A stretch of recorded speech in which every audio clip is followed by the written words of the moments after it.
Hello dear student, welcome to my YouTube channel અમીર શાહ શેખ.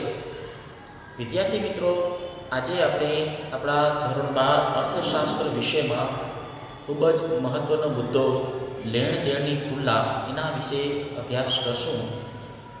તો વિદ્યાર્થી મિત્રો, આ લેણ દેણની તુલના જે છે બોર્ડની પરીક્ષામાં ટૂંક નોંધમાં 2 ગુણમાં અથવા 3 ગુણમાં પૂછાઈ શકે છે. એકદમ ઇઝી છે, એને આપણે સમજવાનો પ્રયત્ન કરશું. તો સૌથી પહેલાં તો લેણ દેણ તુલના જે છે એનો અર્થ શું છે તો અહીં સમજશો. જો આમાં લેણ દેણની અંદર 2 શબ્દો આપેલા છે, લેણ અને દેણ, એને સરળ ભાષામાં કહેવું તો લેવું અને દેવું અથવા લેવડ અને દેવડ. બરાબર? તો લેવડ નો મતલબ શું થાય? લેવડ એટલે કોઈ વસ્તુ આપણે લઈએ છીએ. બરાબર? તો અહીં જે છે લેવડ અને દેવડ જે છે આંતરરાષ્ટ્રીય વેપારના સંદર્ભમાં થાય છે. એટલે આંતરરાષ્ટ્રીય વેપારમાં કોઈ વસ્તુ આપણે લઈએ છીએ, લેવડ કહીએ છીએ, તો એને આપણે શું કહીએ છીએ? આયાત કહીએ છીએ. બરાબર? અને દેવું એટલે દેવડ, લેવડ દેવડ. તો દેવડ એટલે આંતરરાષ્ટ્રીય વેપારમાં એટલે કે વિદેશ વેપારમાં આપણો દેશ બીજા દેશની કોઈ વસ્તુ આપે છે એટલે દેવડ કરે છે, દે છે, તો મતલબ નિકાસ કરે છે. તો દેવડ એટલે નિકાસ. હવે જો આના ઉપરથી આ શબ્દ ઉપરથી લેણ દેણ એટલે કે લેવડ દેવડ મતલબ એવો થયો કે આયાત અને નિકાસ. બરાબર? તો હવે જો એકદમ ઇઝીલી તમે સમજી જશો તો વર્ષ દરમિયાન દેશની ભૌતિક વસ્તુઓ અને અભૌતિક વસ્તુઓ, જો અહીં 2 શબ્દ આવે છે, ભૌતિક વસ્તુઓ અને અભૌતિક વસ્તુઓ. બરાબર? એની આયાત અને નિકાસનું સર્વૈયું, આયાત અને નિકાસનું હિસાબનું સર્વૈયું, એને કહેવાય લેણ દેણ તુલના. વિદ્યાર્થી મિત્રો, વિદેશ વેપારની અંદર આપણે ભૌતિક વસ્તુઓ અને અભૌતિક વસ્તુઓનો વેપાર કરીએ છીએ. હવે અહીં શબ્દ એ છે ભૌતિક વસ્તુઓ. તો ભૌતિક વસ્તુઓ એટલે એવી વસ્તુઓ કે જેને આપણે જોઈ શકીએ છીએ, પડી શકીએ છીએ. મતલબ કે ભૌતિકમાં શું આવશે તો તમે યાદ રાખી શકો છો, ચીજ વસ્તુઓ. ચીજ વસ્તુ, ભૌતિક એટલે ચીજ વસ્તુ. બરાબર? કે જે દેખાય છે, બરાબર, જેને આપણે અડી શકીએ છીએ. અને અભૌતિક જે છે, અહીં જુઓ, અભૌતિક એટલે શું? તો અભૌતિક એટલે સેવાઓ, એટલે અદ્રશ્ય છે. બરાબર? ભૌતિક ચીજ વસ્તુઓ એ દ્રશ્ય છે, મતલબ જોઈ શકાય છે, અને અભૌતિક બાબતો એટલે અદ્રશ્ય જે છે, દાખલા તરીકે સેવાઓ.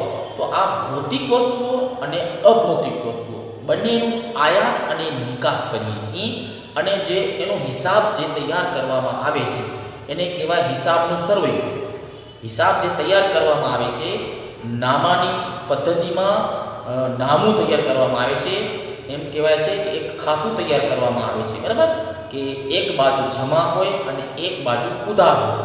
એટલે એમાં જે આપણે બીજા દેશ સાથે વેપાર કરીએ છીએ એની તમામ એન્ટ્રીઓ એટલે કે નોંધો, બરાબર, જમા અને ઉધાર બાજુ થાય છે, એને કહેવાય હિસાબનું સર્વૈયું. બરાબર?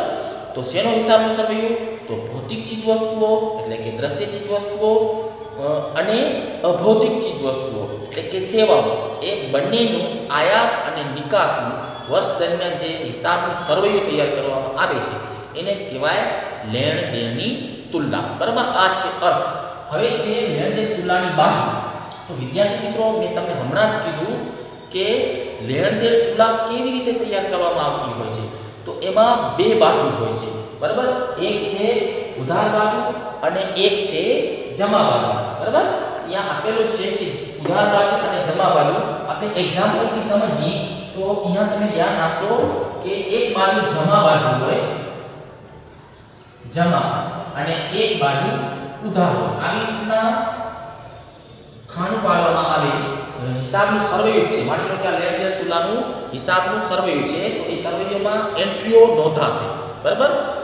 એક જમા બાજુમાં કઈ એન્ટ્રી નોંધાશે, કઈ નોંધ લખવામાં આવે, અને ઉધાર બાજુ કઈ નોંધ લખવામાં આવે, બરાબર? તો બે બાજુ છે, એક જમા અને એક છે ઉધાર, બરાબર? ઉધાર બાજુ. હવે જમા બાજુ કેવી નોંધો નોંધાય? યાદ રાખજો, નોંધ કરી લેજો. તો જમા તો એક નામાનો નિયમ છે, જાય તે જમા. જમા મીન્સ એનો નિયમ શું છે? તો જાય તે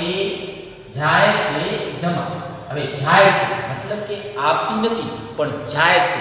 તો આપણા વિદેશ વેપારમાં જે વસ્તુ જાય છે તો એને આપણે શું કહીએ છીએ? વસ્તુ આપણે મોકલી, જાય છે મીન્સ મોકલી, તો એને આપણે નિકાસ કહીએ છીએ. તો અહીંયા જે નિકાસ જે છે, બરાબર, જે પણ ચીજ વસ્તુઓ અને સેવાઓની જે આપણે નિકાસ કરીએ છીએ તો એ કઈ બાજુ નોંધાશે? જમા બાજુ નોંધાશે વિદ્યાર્થી મિત્રો. બરાબર તે ધ્યાનથી સમજશો. જો જમા જે છે એ નામાનો એક નિયમ છે, આવે તે ઉધાર અને જાય તે જમા. તો જાય તે જમા એટલે જાય છે મતલબ નિકાસ થાય છે. તો તમામ નિકાસો કરી હશે આપણે ચીજ વસ્તુઓ અને સેવાઓની જે પણ નિકાસ કરી હશે એ બધાની નોંધ જે છે આપણે કઈ બાજુ નોંધશું? જમા બાજુ નોંધશું. હવે બીજી બાજુ છે ઉધાર બાજુ. તો ઉધાર બાજુ કઈ નોંધો નોંધાય, કયો હિસાબ કરવામાં આવે? તો જો ઉધાર માટેનો એક નિયમ છે, નામાનો નિયમ ઉપર લખી નાખો, જાય તે જમા આ નિયમ છે. એવી રીતે ઉધારનો નિયમ છે, આવે તે ઉધાર, આવે તે ઉધાર, આવે તે ઉધાર. જેમ મિત્રો આ નિયમ છે, આવે તે ઉધાર. તો કઈ વસ્તુ આવે છે, બરાબર? તો વિદેશ વેપારમાં જે વસ્તુ આપણા દેશમાં આવે છે તો આવે છે એને આપણે શું કહીએ છીએ? આયાત કહીએ છીએ, બરાબર? તો આવે તે ઉધાર એટલે આયાત.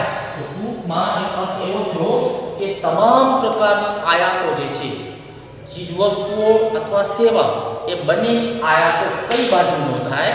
તો ઉધાર બાજુ નોંધાય. કારણ કે આવે તે ઉધાર, બરાબર? જો જાય તે જમા, જાય એટલે નિકાસ. તો ટૂંકમાં નિકાસ ને લગતી ચીજ વસ્તુઓ અને સેવાઓને માં નિકાસને લગતા જે વ્યવહારો થયા હોય એ કઈ બાજુ નોંધાય છે? જમા બાજુ. અને આયાતને થતા વ્યવહારો જે છે એ કઈ બાજુ નોંધાય છે? ઉધાર બાજુ નોંધાય છે. પછીનો મુદ્દો છે એની અંદર લેણદેણ તુલાના પ્રકારો. બહુ જ ઇમ્પોર્ટન્ટ છે. લેણદેણ તુલાના પ્રકારો કેટલા છે? વિકલ્પમાં પૂછાય છે, બરાબર? તો લેણદેણ તુલાના પ્રકારો બે છે, બરાબર? એક છે સમતોલ લેણદેણ તુલા અને બીજું છે અસમતોલ લેણદેણ તુલા. સમજજો બરાબર. હવે સમતોલ લેણદેણ તુલા એટલે શું? તો આ ઉદાહરણ ઉપરથી જમા બાજુ અને ઉધાર બાજુનો બંનેનો સરવાળો.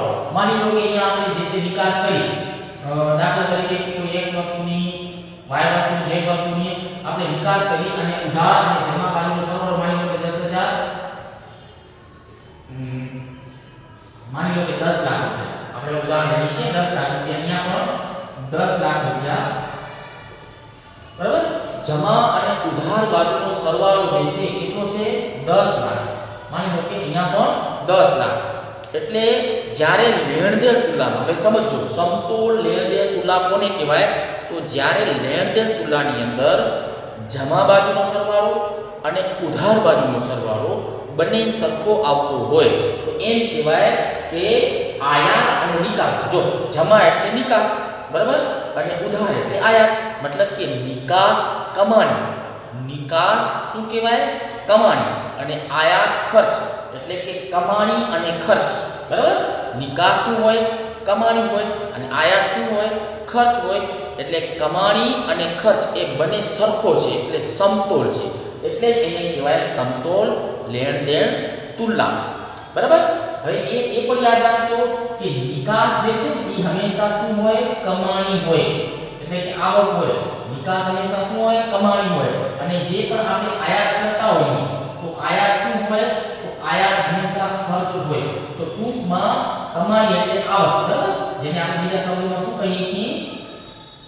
કમાણી, અથવા બીજા શબ્દોમાં આપણે આવક કહીએ છીએ.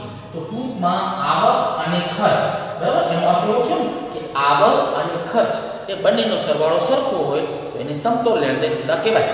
હવે જોઈએ અસમતોલ લેણદેણ તુલા કોને કહેવાય? તો અસમતોલ એટલે કે મતલબ કે કા આયાત વધુ થતી હોય ને કા નિકાસ વધુ થતી હોય, બરાબર? તો જો નિકાસ વધુ થતી હોય, જો નિકાસ વધુ થતી હોય અને આયાત ઓછી થતી હોય, બરાબર, તો એ શું કહેવાય? અસમતોલ થઈ, કારણ કે એક વધુ છે ને એક ઓછું છે, બરાબર. તો એમાં વળી બે પ્રકાર છે, બરાબર. પુરાંત. હવે જો પુરાંત એટલે શું? તો નિકાસ કમાણી વધારે હોય અને આયાતનો ખર્ચ ઓછો હોય, બરાબર. મતલબ કે નિકાસનો સરવાળો વધુ છે, નિકાસનો સરવાળો વધુ છે અને આયાતનો સરવાળો ઓછો છે. તો એનો અર્થ એવો થયો કે કમાણી વધુ છે અને ખર્ચ જે છે એ ઓછો છે. તો એને કહેવાય પુરાંતવાળું લેણદેણ તુલા. પુરાંતવાળી લેણદેણ તુલા. ફરીથી ઉદાહરણ પર આપણે સમજીએ તો જો આ જે છે નિકાસનો સરવાળો 10 લાખ છે. માની લો કે નિકાસનો સરવાળો કેટલો થાય છે? 10 લાખ થાય છે અને આયાત એટલે કે ખર્ચ જે છે 8 લાખ છે. આમાં નિકાસ જે છે એટલે કે આવક જે છે એ વધુ છે જ્યારે ખર્ચ જે છે એ ઓછો છે, બરાબર. તો આને શું કહેવાય કે 2 લાખ જે છે એની પુરાંત થઈ. મતલબ કે આવક કરતા ખર્ચ જે છે એ ઓછો છે. આવક કરતા ખર્ચ ઓછો હોય તો એમ કહેવાય કે એમાં પુરાંત છે.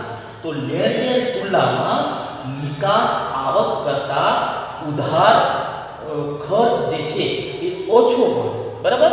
તો લેણદેણ તુલનામાં પુરાંત છે એવું કહી શકાય છે. પછી બીજું છે એની અંદર પેટા, બીજું છે ખાધ. વિદ્યાર્થી મિત્રો સાવ સહેલું છે. હવે ખાધમાં શું છે? એના બિલકુલ વિરુદ્ધ. હવે આનાથી બિલકુલ વિરુદ્ધ. તો માની લો કે અહીંયા છે 8000, અહીંયા 8 લાખ છે અને અહીંયા છે 10 લાખ. ઓકે, જો આમાં ખર્ચ જે છે એ 10 લાખ છે, બરાબર, જ્યારે આવક જે છે એ 8 લાખ છે. તો એનો અર્થ એવો થયો કે લેણદેણ તુલનામાં આવક જે છે એ ખર્ચ કરતા ઓછી છે, અથવા એમ પણ કહી શકાય કે લેણદેણ તુલનામાં ખર્ચ જે છે એનો સરવાળો આવક કરતા વધુ છે. તો ખર્ચ આવક કરતા વધુ મતલબ એવો થયો કે આયાત નિકાસ કરતા વધુ હોય. આપણે વિદેશ વેપારની અંદર આવતા શબ્દો પ્રમાણે અર્થ લખી તો આયાત નિકાસ કરતા વધુ હોય તો એવી લેણદેણ તુલનાને કઈ લેણદેણ તુલના કહેવાય? ખાધવાળી લેણદેણ તુલના કહેવાય. કે જેમાં આયાત જે છે એટલે કે આયાત એટલે ખર્ચ જે છે 10 લાખ રૂપિયા દેખાય છે અને નિકાસ એટલે કે નિકાસ કમાણી એટલે આવક, એટલે આવક જે છે 8 લાખ છે અને ખર્ચ જે છે એ વધુ છે, એટલે ખર્ચ વધુ છે અને આવક જે છે ઓછી છે, બરાબર. આનાથી બિલકુલ વિરુદ્ધ. તો એવી લેણદેણ તુલનાને ખાધવાળી લેણદેણ તુલના કહેવામાં આવે છે. પછી આ લેણદેણ તુલનાને કઈ કઈ બાબતો અસર કરે છે એને આપણે સમજીએ તો લેણદેણ તુલના જે છે એને અસર કરતી બાબતોમાં એક છે હુંડિયામણનો દર. જો દરેક દેશ જે છે બીજા દેશ સાથે વેપાર કરે છે ત્યારે એક દેશના ચલણનું બીજા દેશના ચલણ સાથે જે મૂલ્ય નક્કી થાય છે એને હુંડિયામણનો દર કહેવાય. દાખલા તરીકે આપણે $1 મેળવવા માટે માની લો કે અંદાજિત 65 રૂપિયા આપવા પડે છે. તો $1 બરાબર 65 રૂપિયા. તો આ શું છે? હુંડિયામણનો દર. હવે માની લો કે હુંડિયામણનો દર જે છે એવો રહે છે કે $1 બરાબર 60 રૂપિયા આપવા પડે છે. કેટલા? $1 બરાબર 60 રૂપિયા આપવા પડે છે. મતલબ કે આપણને ડોલર સસ્તું પડે છે. તો જો ડોલર સસ્તું પડશે તો આયાત વધુ થશે. તો વિદેશ વેપારમાં આયાતો જે બે ખાતાની અંદર આયાતની નોંધો વધારે નોંધાશે. એટલે લેણદેણ તુલનાને આ બાબત પણ અસર કરે છે. એક હુંડિયામણનો દર. પછી છે વેપારમાં થતી વસ્તુઓ અને સેવાઓની પોતાના દેશમાં થતા વિદેશોમાં કિંમત. કોઈ પણ દેશ જે છે બીજા દેશ સાથે વેપાર કરે છે ત્યારે પોતાના દેશમાં જે વસ્તુઓ બને છે એ વિદેશોમાં એની શું કિંમત છે, વસ્તુઓની કિંમત બરાબર એને મળશે કે નહીં એ બાબત પણ લેણદેણ તુલનાને અસર કરે છે. ત્રીજું છે વેપારમાં થતી વસ્તુઓની વિવિધતા અને ગુણવત્તા.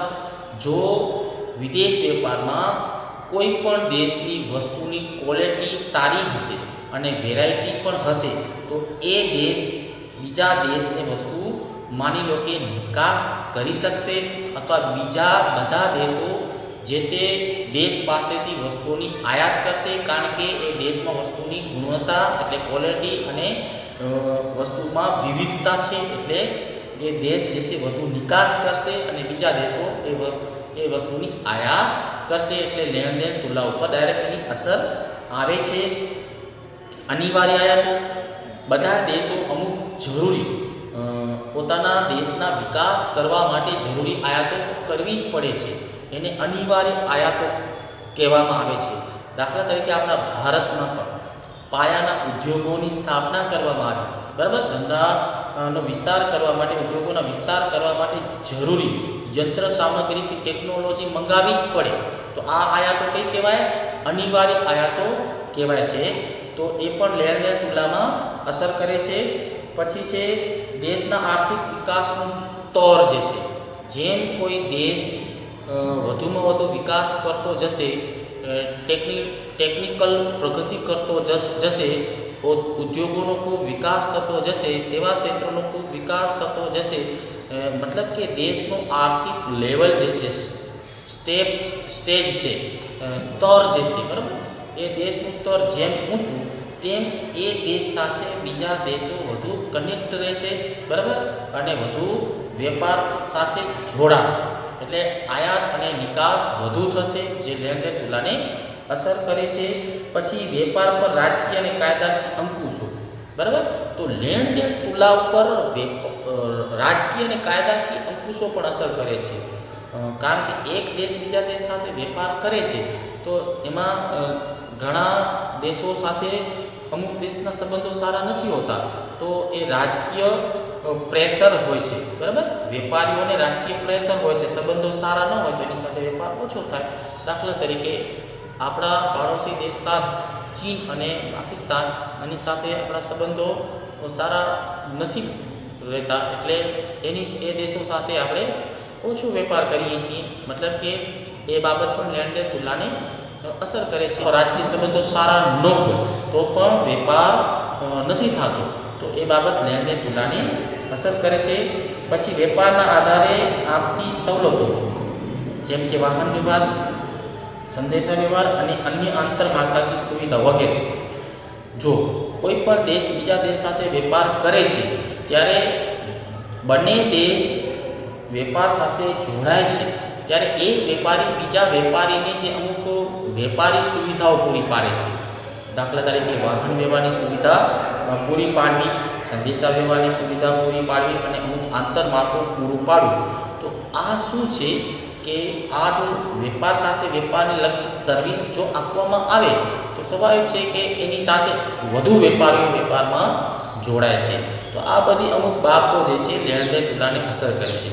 ટૂંકમાં વિદ્યાર્થી મિત્રો, લેણ દેણ તુલા એ શું છે? તો એક દેશ બીજા દેશ સાથે જે પણ વેપાર કરે છે એમાં આયાત અને નિકાસ કરે છે, પછી એ આયાત ભૌતિક વસ્તુઓની હોય કે અભૌતિક વસ્તુઓની હોય, આ બધું જે છે એ લેણ દેણ તુલામાં નોંધાય છે, બરાબર. લેણ દેણ તુલાના ઉધાર બાજુ અને જમા બાજુમાં એન્ટ્રી થાય છે, નોંધ લેવાય છે, અને એને આપણે સરવૈયું કહીએ છીએ. તો ઉધાર અને જમા બાજુનો સરવાળો, એમાં જે નોંધો થાય છે, બરાબર, વેપારની જે પણ નિકાસ અને આયાત થાય છે, ઉધાર અને જમા બાજુ નોંધાય છે. એ શું છે? એક જાતનો સરવૈયો છે, એક હિસાબનો પત્રક છે, બરાબર, કે જેના ઉપરથી ખબર પડે છે એક દેશ બીજા દેશ સાથે કેટલું વેપાર કરે છે. પછી લેણ દેણ તુલામાં બે ખાતા હોય છે, એક છે ચાલુ ખાતું અને બીજું છે મૂડી ખાતું. મિત્રો આ બાબત રહી ગઈ છે. તો લેણ દેણ તુલાના બે ખાતા હોય છે. લેણ દેણ તુલાના ખાતા, તો એ શું આવે? એક છે ચાલુ ખાતું અને બીજું છે મૂડી ખાતું. હવે જો ચાલુ ખાતામાં શું હોય, તો ચાલુ ખાતાની અંદર ભૌતિક વસ્તુ, જો ભૌતિક ચીજ વસ્તુની આયાત અને નિકાસ જે છે એની એન્ટ્રી થાય છે, એની નોંધ લેવાય છે ચાલુ ખાતામાં, બરાબર. અને પછી એ જ ચાલુ ખાતામાં અભૌતિક, ભૌતિક સિવાય અભૌતિક એટલે અદ્રશ્ય, બરાબર, ચાલુ ખાતામાં નોંધો કઈ થાય છે તો ભૌતિક ચીજવસ્તુઓ અને અભૌતિક બાબતો એ બંને બરાબર અહીંયા ભૌતિક એટલે ચીજવસ્તુઓ અને અભૌતિક એટલે સેવાઓ એ બંનેની નોંધ જે છે એ ચાલુ ખાતામાં થાય છે બરાબર પછી જે છે મૂડી ખાતું જો એ મૂડી ખાતું એટલે શું તો તમામ નાણાકીય મેટર જે છે એ મૂડી ખાતામાં નોંધાય છે આ ખાતામાં કેવી કેવી વસ્તુઓની નોંધ થાય છે તો આપણે બીજા દેશ સાથે બોન્ડ ખરીદેલા હોય અથવા બોન્ડ વેચ્યા હોય તો આની નોંધ ક્યાં થાય છે જો મૂડી ખાતાની અંદર પછી શેર ખરીદ્યા હોય કે શેર વેચ્યા હોય તો એની નોંધ અને સોનું અને એ બધું શું છે તો અહીંયા ઉદાહરણ તમે લખી શકો છો બોન્ડ શેર અને મૂડી બરાબર એક દેશ બીજા દેશ સાથે બોન્ડ શેર અને મૂડીને લગતા જે વ્યવહારો કર્યા હોય અથવા વેપાર કર્યો હોય એની નોંધ જે છે મૂડી ખાતામાં થાય છે જ્યારે ચાલુ ખાતાની અંદર ભૌતિક વસ્તુઓ અને અભૌતિક ભૌતિક બાબતો અને અભૌતિક બાબતોની નોંધ જે છે એ ચાલુ ખાતામાં થાય છે જ્યારે મૂડી ખાતામાં બોન્ડ લેવડ અથવા દેવડ થઈ ગયો બોન્ડની શેર લેવડ અથવા દેવડ લીધા હોય અથવા આપ્યા હોય એની અને મૂડી આપણે લીધી હોય અથવા મૂડી આપી હોય એની નોંધ જે છે એ ચાલુ ખાતામાં મૂડી ખાતામાં થાય છે તો વિદ્યાર્થી મિત્રો અહીં લેણ દેણ તુલનાનો જે આ મુદ્દો જે છે આપણે કમ્પ્લીટ કરીએ છીએ ફરીથી કહું તો લેણ દેણ એ બે શબ્દોમાં લેવડ અને દેવડ લેવડ એટલે આયાત અને દેવડ એટલે નિકાસ તો આયાત અને નિકાસનું જે હિસાબી સરવૈયું જે છે એને શું કહેવાય લેણ દેણ તુલના કહેવાય લેણ દેણ તુલનામાં બે બાજુ છે એક જમા બાજુ અને બીજી ઉધાર બાજુ જમા બાજુ એટલે નિકાસ અને આયાત બાજુ એટલે આયાત એટલે જમા બાજુ નિકાસની નોંધો થાય અને ઉધાર બાજુ આયાતની નોંધો થાય બરાબર એટલે બે બાજુ અને પછી લેણ દેણ તુલનામાં બે ખાતા છે ચાલુ ખાતું તો ચાલુ ખાતાની અંદર ભૌતિક વસ્તુઓ અને અભૌતિક બાબતો બરાબર ભૌતિક બાબતો અને અભૌતિક બાબતોની નોંધ જે છે વ્યવહારની નોંધ જે છે વેપારની નોંધ જે છે ભૌતિક અને અભૌતિક બાબતોની નોંધ જે છે ચાલુ ખાતામાં થાય છે જ્યારે મૂડી ખાતામાં બોન્ડ શેર અને મૂડીગત બાબતોની નોંધ જે છે લેવડ દેવડ જે છે એ મૂડી ખાતામાં થાય છે તો આઈ હોપ કે આ મુદ્દો તમને બરોબર રીતે સમજાણો હશે વિડીયો જો ગમે તો શેર કરજો અને હજી સુધી સબસ્ક્રાઇબ ન કર્યું હોય તો સબસ્ક્રાઇબ કરી નાખશો વિડીયો જોયો સાંભળ્યો એ બદલ